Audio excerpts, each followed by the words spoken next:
She sued me for trespassing on my own land. And that was the moment I knew she had no idea who she was dealing with. The smell of fresh-cut cedar hit me before I even saw the sign. That sharp, almost sweet scent mixing with the dry Texas dust as I stepped out of my truck, boots crunching over gravel that had been mine for over 30 years, and there it was bolted into the ground like it had always belonged there. Private property. HOA controlled access. The bold black letters still glossy under the morning sun, like the paint hadn't even finished curing yet, and for a second I just stood there, letting the silence stretch, broken only by the distant hum of cicadas and the slow creak of my ranch gate swaying in the wind behind me. Because something about that sign didn't just feel wrong, it felt deliberate, like a message, like someone had decided my land was no longer mine and expected me to just accept it. And then I heard tires on gravel, smooth, confident, not the hesitant kind. And I didn't even have to turn around to know it was her, Margaret Whitmore, HOA president, self-appointed guardian of what she liked to call community standards, stepping out of her white SUV like she owned the horizon itself, sunglasses catching the light, posture straight, that tight smile already in place before she even opened her mouth. And when she did, her voice carried that polished calm that only comes from people who think the system is built for them. "You're not authorized to be here anymore, Mr. Brooks," she said, like she was explaining something obvious, like gravity, and I could feel the heat rising off the dirt, the air thick and still, pressing against my skin as I looked past her at the fence line they'd installed overnight, steel posts driven deep, wire pulled tight, cutting straight across the lower pasture where my horses used to roam. And then she handed it to me, a thick envelope, crisp, expensive paper, the kind that makes a statement before you even read a word. And I didn't rush it, just took it slow, felt the weight of it in my hand, heard the faint rustle as I opened it, and there it was, a lawsuit, filed against me for unlawful obstruction of HOA development access, accusing me of blocking their right to expand through my ranch. The words almost felt surreal, like reading someone else's story, and somewhere in the distance a gate slammed, echoing across the open land, sharp and final, and Margaret watched me carefully, waiting, expecting something, anger, confusion, maybe even panic, but I gave her none of it, just folded the papers neatly, slid them back into the envelope, and nodded once, slow, measured, like I was acknowledging a formality, because the truth is, I've seen this kind of confidence before, the kind that comes right before everything falls apart. And as she turned to walk back to her car, heels clicking against the gravel with that same steady rhythm, I let my eyes drift back to that sign again. The fresh wood, the perfect lettering, the assumption carved into every inch of it. And I couldn't help but notice how straight they'd planted it, how carefully they'd measured the placement, like they believed it would be there for a long time, like they believed they'd already won. And that's when I felt it, not anger, not even frustration, just a quiet certainty settling in, the kind that comes from knowing exactly how this plays out, because Margaret Whitmore thought she had just drawn a line in the dirt, but what she really did was step into a courtroom she didn't even know existed, and she brought the case straight to me. The paper felt heavier the second time I looked at it, like the words had settled in and decided to stay, and I could still hear the faint echo of her tires fading down the gravel road as I walked back toward the house. Each step slow, deliberate, the kind of pace you take when you are thinking 3 moves ahead instead of reacting to the one in front of you. Because this was not new to me, not really. It just looked different dressed up in HOA letterhead and polite legal language. But underneath it all, it was the same old story. Someone deciding they could take what was not theirs if they pushed hard enough and long enough. And the screen door creaked as I stepped inside, that familiar sound grounding me, bringing me back to a place that had not changed in decades, where the air still smelled faintly of old wood, coffee, and dust warmed by the afternoon sun. And I set the envelope down on the kitchen table, the same table that had seen contracts signed, deals closed, and more than a few cases turned on a single sentence buried in the fine print. And for a moment, I just stood there, hands resting on the back of the chair, letting the quiet settle in around me. Because silence has a way of sharpening things if you let it, and my eyes drifted to the stack of old folders sitting in the corner cabinet, untouched by anyone but me, labeled in a handwriting I had not used in years, neat, precise, the kind that comes from decades of habit, and I could almost hear the hum of fluorescent lights from a courtroom long behind me, the shuffle of papers, the low murmur of attorneys waiting for their turn, and I let out a slow breath, not tired, not overwhelmed, just aware. Because people like Margaret Whitmore rely on noise, on pressure, on the assumption that if they come at you fast enough you will not have time to think. But thinking was always where I had the advantage, and I reached for the envelope again, sliding the documents out carefully, page by page, noting the structure, the wording, the claims, every line telling me more about her strategy than she probably intended.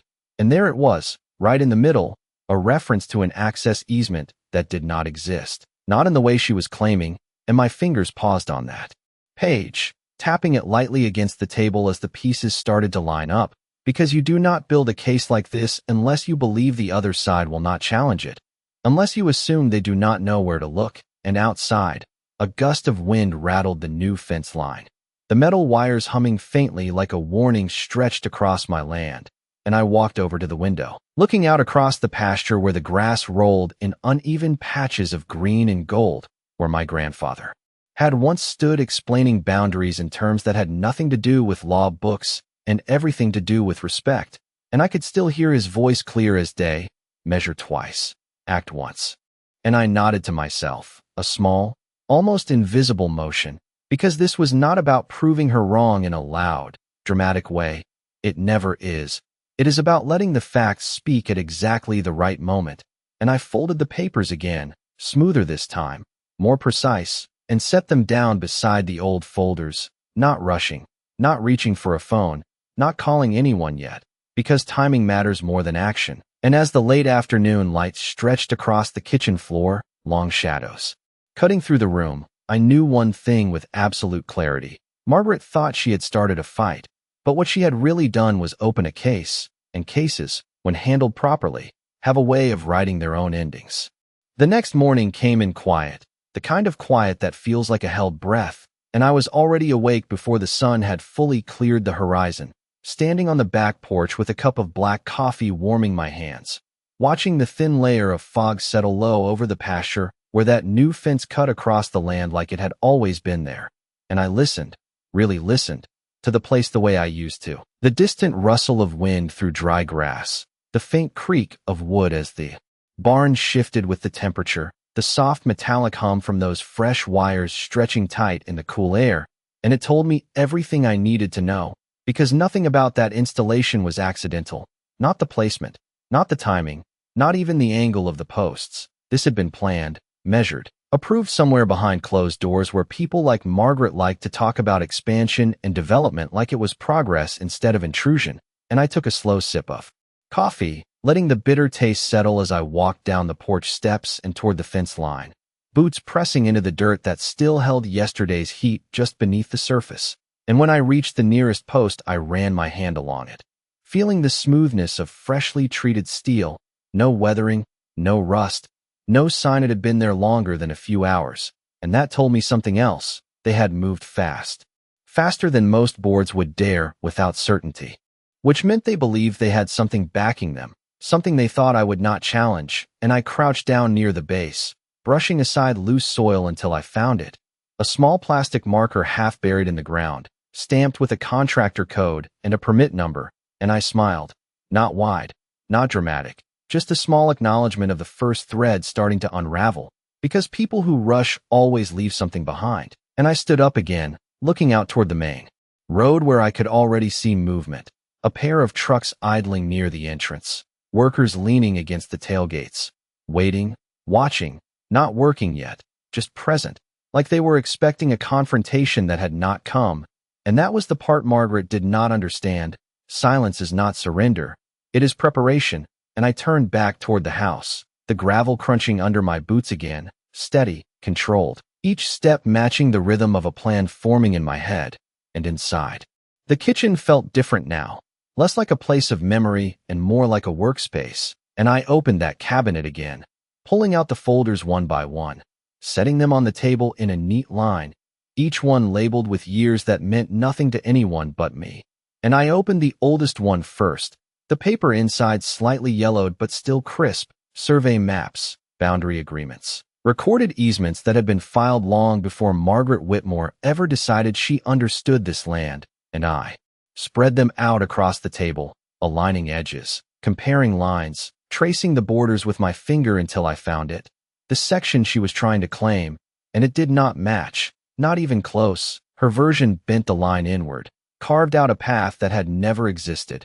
And that was when I knew this was not just overreach. It was fabrication dressed up as authority, and I leaned back slightly, chair creaking under my weight, letting the realization settle in fully, because there is a difference between someone making a mistake and someone betting that you will not notice. And Margaret had made a very specific kind of bet, the kind that only works if the other person does not know how to read the fine print. And I reached for a pen, not to write anything yet, just to hold it, to feel the familiar balance between my fingers, and I let my gaze drift back to the window, to that fence line standing there like a challenge. And for the first time since this started, I allowed myself the smallest hint of anticipation, because I could already see where this was going, and more importantly, I could see exactly how it would end. By mid-morning, the air had warmed enough to burn off the last of the fog, and with it came the sound I had been expecting. Tires again on gravel, slower this time, deliberate, followed by the low murmur of voices carrying across the open land, and I did not have to look out the window to know they had come back, not to work, not yet, but to watch, to measure my reaction the same way they had measured that fence line, and I let them wait, because waiting has a way of revealing more than action ever does, and instead I stayed at the table, the map still spread out in front of me, sunlight cutting across the paper in long, clean lines, highlighting every boundary, every recorded edge that had been filed long before any homeowners association had ever existed in this county. And I traced that same section again, the one they had tried to reshape, my finger moving slowly along the true line, feeling the certainty in it, the kind of certainty that does not need to raise its voice to be heard. And then I reached for another folder, newer than the rest but still years old, and opened it to a set of documents most people would never think to check: zoning adjustments, municipal filings, small procedural changes that barely made the public record. And there it was, a quiet amendment filed just under a decade ago, a clarification of access rights tied specifically to agricultural land. Language so dry it almost disappeared into the page, but it mattered more than anything Margaret had put in that lawsuit. And I could not help the small shift in my expression as the pieces connected, because now I could see the shape of her argument, and more importantly, I could see where it would break. And outside the voices grew louder, one of the workers calling out to another, a brief laugh, the metallic clink of tools being moved but not used, and I finally stood, pushing the chair back with a soft scrape against the floor, not rushed, not hesitant, just moving when it made sense to move, and I stepped out onto the porch again.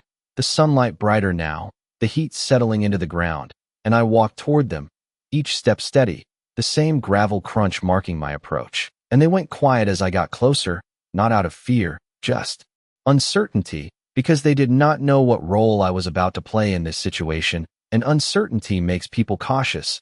And I stopped a few feet from the nearest truck, nodding once in acknowledgement. Nothing confrontational, nothing dramatic, just present. And one of them, a man in his 40s with a clipboard tucked under his arm, cleared his throat and shifted his weight, like he had been waiting for permission to speak. And when he did, his voice carried that careful tone of someone repeating instructions they did not fully own. We have got authorization from the HOA to continue extending the access route through this section, he said, gesturing vaguely toward the pasture, not meeting my eyes for long. And I followed his gesture with my gaze, letting it linger on the line they thought they could redraw, and then back to him. And I gave a small nod again, like I was considering it, like I might even accept it. And I reached into my pocket, not for anything dramatic, just a folded piece of paper I had brought with me, and I handed it over without a word. And he took it, unfolding it slowly, eyes scanning the page, and I watched the moment it registered, subtle but unmistakable, the slight tightening around his eyes, the shift in his posture as he read the permit number that matched the marker I had found, the jurisdiction it fell under, the requirements it triggered. And he glanced up at me then, really looked at me for the first time, and in that moment I knew. He understood at least part of what Margaret had overlooked, and I did not need to explain it, did not need to say a word, because the paper did that for me. and the wind picked up just enough to set that new fence humming again, a thin metallic sound stretching across the land. And I let the silence sit between us, heavy now, meaningful, because this was the part most people miss, the moment before everything shifts, when the first crack appears in what someone thought was solid. And as I turned back toward the house, leaving him there with that paper in his hands, I could feel it clearly, the direction this was moving, steady, inevitable. And Margaret Whitmore was still playing a game she thought she controlled, but the rules had already started to change. The rest of the afternoon moved slower, like the land itself was watching to see what would happen next, and from the kitchen window, I could see the change before I heard it. The workers no longer leaning casually against their trucks, but standing in small clusters, heads closer together, voices lower now, that easy confidence replaced with something more careful, more measured, and that is how it always starts. Not with a collapse, but with hesitation, and I took my time pouring another cup of coffee, the rich, bitter smell filling the room as the sunlight shifted further across the floor, because there was no reason to rush, not anymore. And when I stepped back outside, the air had turned warmer, heavier, carrying the faint scent of dry grass and heated metal from that fence line that still stood where it did not belong. But it sounded different now, the hum softer, less certain, like tension without direction. And as I walked toward the gate, I noticed one of the trucks pulling away.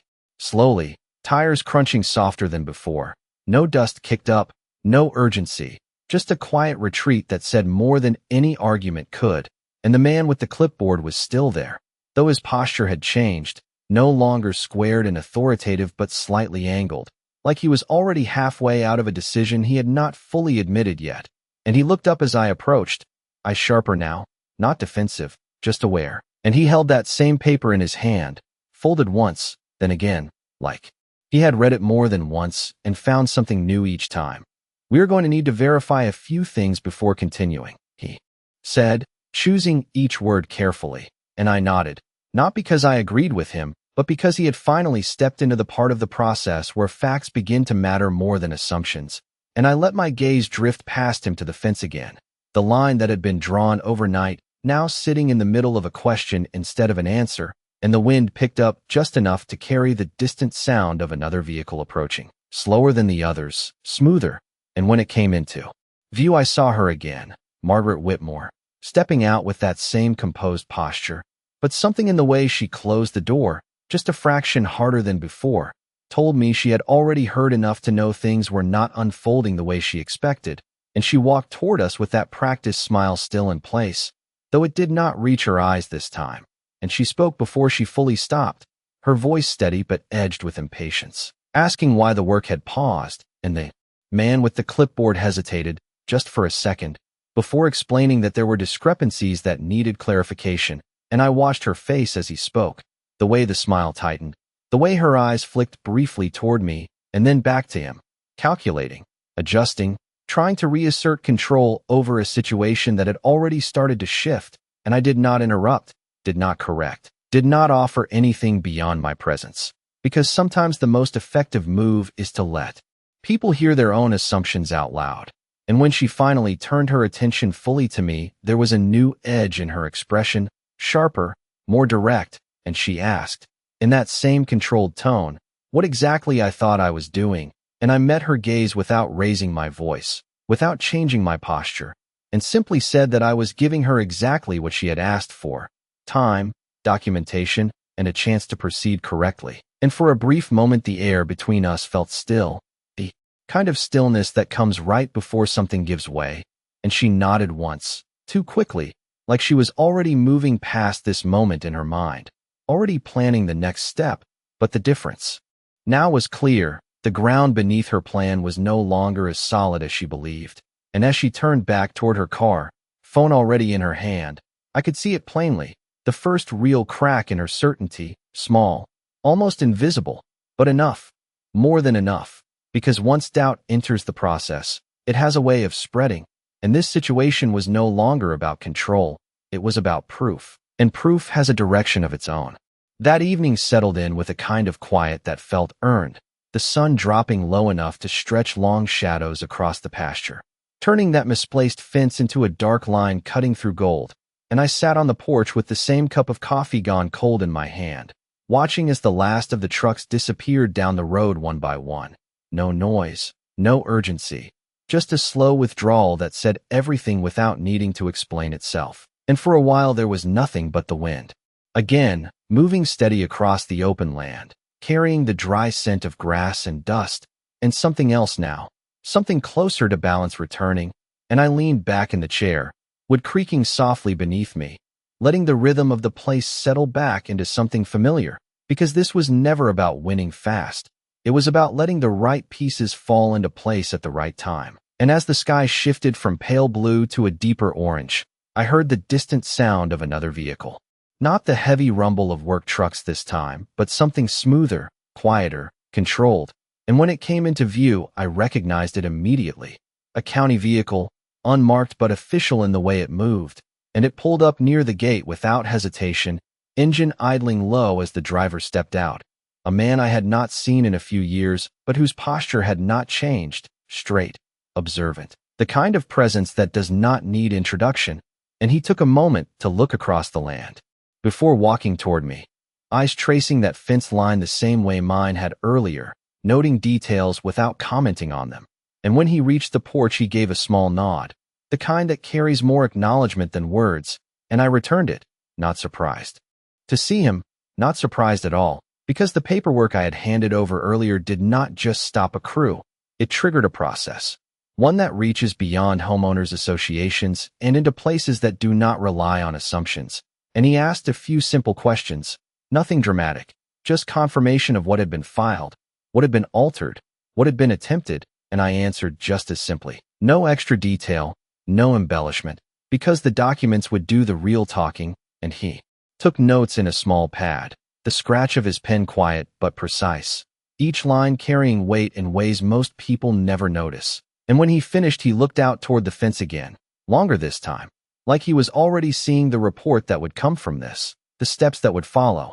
And then he thanked me, not formally, not as an authority, just as someone acknowledging that a line had been crossed and properly identified. And as he walked back to his vehicle, the last of the sunlight caught that sign at the gate, the bold letters still standing there like a claim waiting to be challenged, and I watched as he paused for just a second, glancing at it before getting into his car, and then he drove off, leaving the dust to settle slowly behind him. And I set my empty cup down on the porch rail, the wood warm under my hand, and let my gaze move across the ranch once more, the fence, the pasture, the horizon beyond. All of it exactly where it had always been, only now.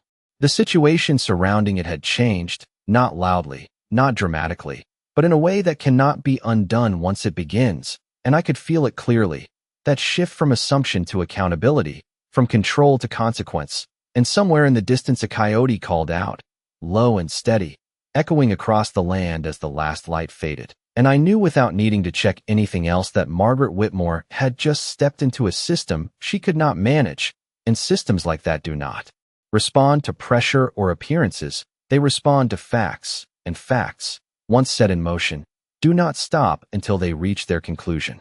The next morning did not bring noise, it brought order, the kind that arrives quietly and settles in before anyone has time to react. And I was already at the table when the first call came through, not from Margaret, not from the HOA, but from the county office, calm, procedural, asking for confirmation of documents that had already been filed years ago, and I answered without hesitation, each detail exactly where it needed to be, because that is the thing about records. They do not forget, they just wait to be read correctly. And when the call ended, I set the phone down gently, the faint click against the wood echoing in the stillness of the room.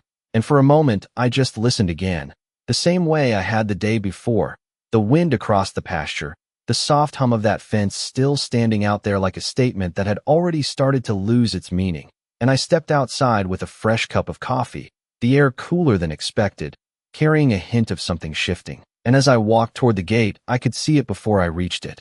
A new vehicle parked just beyond the entrance, different from the others, official in a way that does not need markings, and two men standing beside it, one holding a clipboard, the other surveying the land with a slow, practiced gaze that moved from the sign to the fence and then across the pasture.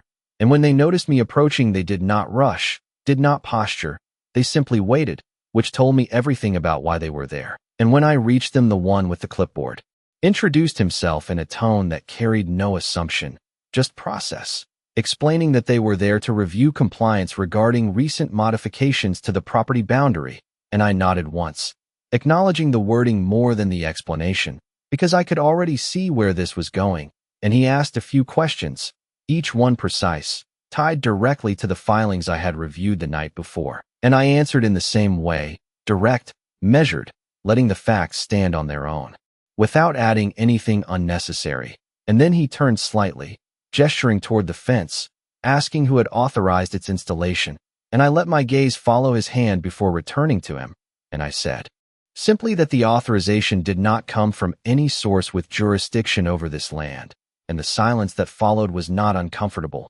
It was confirming, and the second man took a few steps closer to the fence, examining the posts, the markers, the placement, his expression unreadable but focused, and after a moment he called out a number, the same number I had found the day before, the permit code that tied everything together, and the first man wrote it down, slow, deliberate, and I could see the shift happening in real time, not dramatic, not confrontational, just a quiet realignment of understanding. And then the sound of another car approached, quicker this time, less controlled, and when it came into view, Margaret stepped out before the engine had fully stopped, her movements sharper now, less composed than before, and she walked toward us with purpose, speaking before she reached us, asking what was going on, her voice still steady but carrying an edge she had not been able to hide this time. And the man with the clipboard turned to her, not matching her tone, not rising to it, just continuing the process, asking her to clarify the basis for the modifications and the authority under which they had been executed. And for the first time since this began, I saw it clearly, the pause, small but unmistakable, as she searched for an answer that would hold under scrutiny instead of assumption. And she responded, of course she did, citing HOA authority, community, expansion, development rights, but the words did not land the same way they had before, not here, not in this context. And the man listened, wrote a few notes, and then asked one more question, simple, direct, asking for the specific legal basis that granted her jurisdiction over this parcel. And the air seemed to still around that moment, the wind quieting just enough for the absence of an answer to become noticeable. And I did not move, did not speak, because this was no longer my moment to act. It was hers to respond, and the difference now was undeniable. The ground beneath her argument was no longer assumed. It was being measured, documented, tested, and as the seconds stretched just slightly longer than comfort allows, I knew the shift was complete. This was no longer her narrative to control. It had become a record, and records, once started, move forward whether anyone is ready for them or not. Margaret's answer did not land the way she expected it to. You could hear it in the space that followed. That thin, quiet stretch where confidence usually fills the air, but now had nothing to hold on to. And the man with the clipboard did not interrupt her, did not challenge her directly. He simply let her finish, wrote a few more lines, and then asked her to provide supporting documentation for the authority she had just described. Not later, not in theory, but now, here, in a form that could be reviewed and verified. And that was when everything slowed down, not physically, but in the way moments do when reality starts pressing against assumption. And Margaret reached for her phone, her movements still controlled but sharper now, tapping the screen, scrolling, searching for something that should have been easy to produce if it truly existed. And I watched her without expression, not because I did not understand what she was feeling, but because I did, completely. I had seen that moment before in courtrooms and conference rooms, the point where someone realizes the structure they built their argument on does not extend as far as they believed, and the wind moved across the pasture again, catching that sign at the gate, making it creak softly against its bolts, a sound that felt different now, less like a declaration and more like something temporary. And one of the officials stepped closer to it, running his hand along the edge of the board, checking the mounting, the placement, then stepping back to take in the full line of the fence again, his eyes moving with quiet precision, measuring without tools, confirming what the paperwork had already suggested. And when Margaret finally spoke again, her tone had shifted, still firm, but carrying a layer of explanation that had not been there before, referencing internal approvals, HOA bylaws, community expansion initiatives. But the words sounded thinner now, stretched over a gap they could not quite bridge, and the man with the clipboard nodded once, acknowledging her response, then asked a follow-up question that cut through everything else, requesting the recorded filing that would legally extend those bylaws beyond subdivision boundaries. And the silence that followed was heavier this time, not uncertain, but conclusive in a way that does not need to announce itself. And I could see it in her posture, the slight adjustment, the way her shoulders shifted as if recalibrating, not retreating, but recognizing that the conversation had moved beyond her control. And the second official made another note, his pen moving steadily, each line adding to a record that would exist long after this moment passed. And I stepped back slightly, giving them space, not out of deference, but because this was no longer about interaction, it was about documentation. And documentation does not require presence beyond what is necessary. And somewhere down the road, another vehicle slowed as it passed, the driver glancing over at the scene before continuing on, a small reminder that even quiet moments like this ripple outward in ways people rarely anticipate. And Margaret lowered her phone slowly, her expression composed again but no longer certain, and she nodded once, a controlled motion that signaled an understanding she did not need to speak out loud. And the man with the clipboard closed it gently, not abruptly, not dramatically, just the simple action of marking the end of one phase and the beginning of another. And he explained the next steps in calm, procedural language, outlining a review, a verification, a temporary halt on any further modification until jurisdiction could be clearly established. And I listened without reacting, because this was exactly how it unfolds when facts take over, not with confrontation, but with structure. And as they turned to leave, moving back toward their vehicle with the same measured pace they had arrived with, I let my eyes drift once more across the fence line, the posts, the wires, the sign, all of it still standing but already changing in meaning. And I knew then, without any need for confirmation, that what had started as an assertion of control had become a matter of record. And records, once written correctly, do not bend to intention. They follow the truth wherever it leads. It did not end with an argument.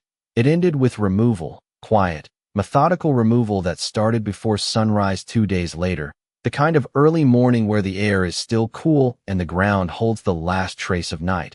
And I was already outside when the first truck rolled in, not the same crew from before, not uncertain this time, but a different kind of presence, measured, official, moving with purpose instead of assumption. And I stood near the gate as they stepped out, boots hitting the gravel with a steady rhythm, tools carried without hesitation. And there was no announcement, no discussion, just a brief exchange of documents, signatures confirmed, authority established in a way that did not need to be explained out loud. And then they went to work, starting at the sign, the same one that had been planted so confidently days earlier, the bold lettering still clean but already losing its weight. And one of the men loosened the bolts with slow, precise turns, the metal clicking softly as tension gave way. And I watched as the board shifted, just slightly at first, then lifted free, the post beneath it standing exposed for the first time. And they set it aside carefully, not discarded, not destroyed, just removed from where it did not belong. And from there they moved to the fence line. Each post handled the same way, measured, deliberate, no rush, no wasted motion, the wires released in sections, the tension unwinding with a low hum that faded into silence as each segment came down, and the sound carried across the pasture, softer now, like something resolving instead of resisting. And I walked along the edge as they worked, boots pressing into the same ground that had not changed despite everything that had been attempted. And I could see the difference clearly now, not just in the land but in the meaning behind it. Because ownership is not defined by who claims it the loudest. It is defined by what holds when everything else is stripped away. And by mid-morning the line that had been drawn was gone, not erased, but undone, each piece stacked neatly near the gate, waiting for whatever process would follow. And I turned as another vehicle approached, slower than before, more cautious. And when Margaret stepped out this time, there was no urgency in her movement, no immediate words, just a pause as she took in the scene, the absence of what had been there, the presence of what remained. And for a moment she said nothing at all, which told me more than anything she could have chosen to say. And when she finally spoke, her voice was quieter, not defeated, but recalibrated, asking what the next step would be, not as a demand, but as a question.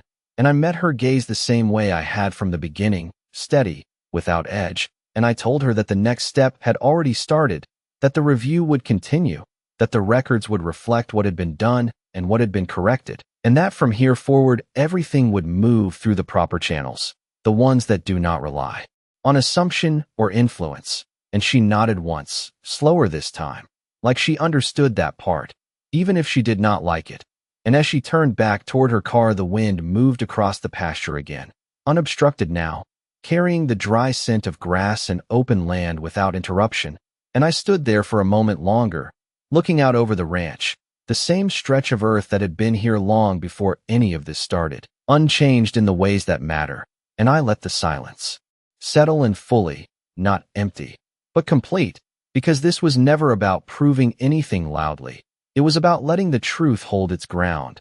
And as I walked back toward the house, the gravel crunched under my boots in that same steady rhythm, familiar, certain, and I could not help the small, quiet thought that settled in with each step. Power does not shout. It does not rush. It simply waits until the right moment. And then it signs the paper.